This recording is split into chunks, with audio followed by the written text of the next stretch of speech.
Outro método de Ziegler-Nichols destina-se a sistemas que apresentam um ganho crítico. Isto é, são sistemas que eu posso controlar em anel fechado com um controlador proporcional K, de tal maneira que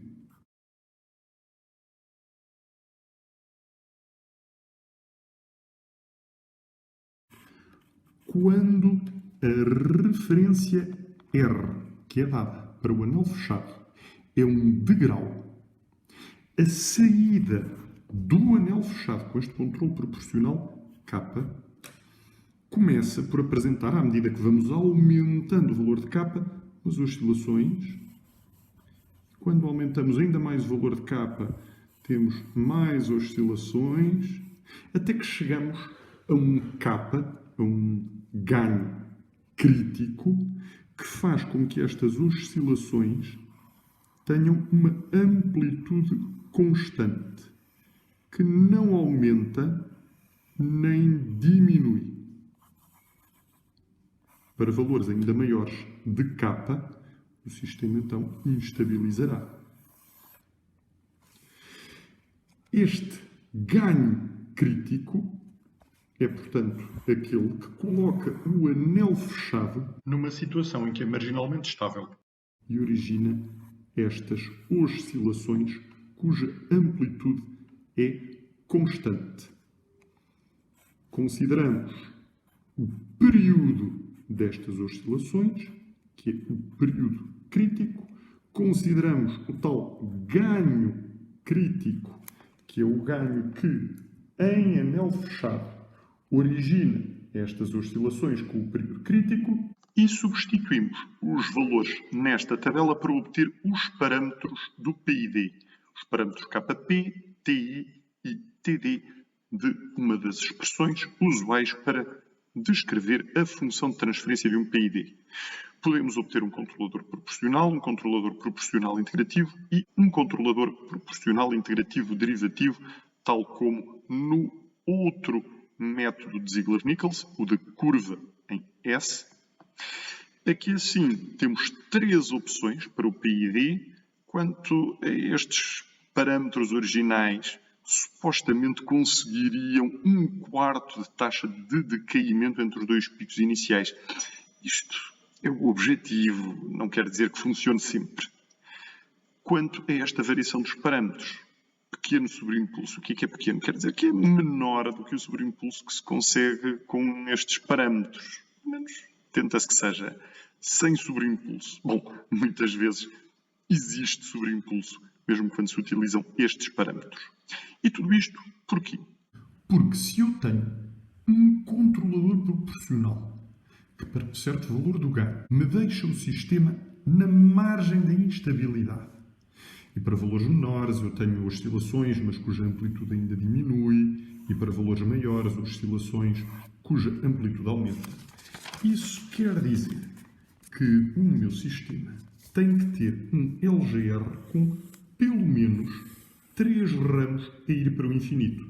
Por exemplo, um LGR assim. Esta é apenas uma das possibilidades. Tenho aqui um ramo que vai para o infinito, outro ramo que vai para o infinito, outro ramo que vai para o infinito, e estes dois ramos, ao ir para o infinito, cruzam aqui o eixo imaginário. Portanto, para valores muito grandes do ganho, eu tenho instabilidade. Para valores relativamente pequenos, ainda o sistema é estável. E há aqui um valor do ganho, que é o tal K crítico, o tal ganho crítico, que me deixa o anel fechado à beira da instabilidade. Deixa-me marginalmente estável. E é porque os polos do anel fechado estão sobre o eixo imaginário que eu vou ter em anel fechado aquelas oscilações na resposta ao degrau com uma amplitude constante.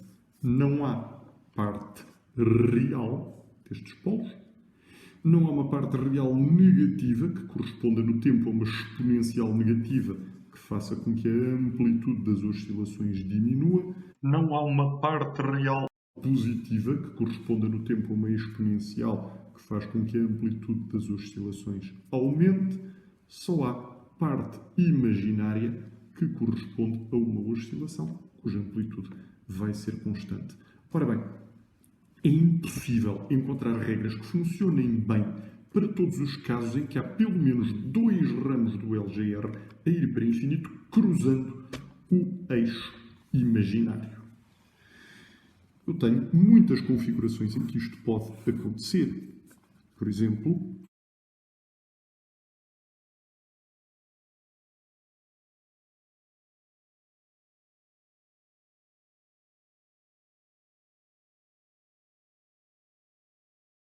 como todos estes casos são diferentes, as regras, nos casos funcionam melhor, noutras pior. Por isso que nem sempre, quando se pretende que não haja sobreimpulso ou que o sobreimpulso seja pequeno, o sobreimpulso deixa de existir ou é pequeno. Há casos em que eu não consigo aplicar esta regra. São os casos em que eu não tenho nenhum ganho crítico que faça aparecer estas oscilações com um período crítico e uma amplitude constante. Não é difícil de encontrar esses casos. Por exemplo, se eu tiver um sistema só com dois polos, um vai para cima, outro vai para baixo, isto nunca cruza o eixo imaginário. Se eu tiver um sistema de primeira ordem, vou estar nesta situação. Mas então e se o sistema de primeira ordem tiver um ganho crítico que o faz cruzar aqui assim um eixo imaginário? Nesse caso também não há oscilações. Basta pensar que nessa situação, por exemplo, se o polo está aqui, está bem, cruza o eixo imaginário, cruza, mas aqui assim eu tenho um polo na origem, portanto não vou ter as mesmas oscilações, cruzo o eixo imaginário, mas o que vai acontecer aqui assim é que este polo na origem corresponde a uma integração, não a oscilações, não há parte imaginária. Portanto, se eu não tiver um ganho crítico, que é aquele ganho de um controlador proporcional que em anel fechado deixa a saída da resposta ao degrau com oscilações de amplitude constante, então eu não posso aplicar este método.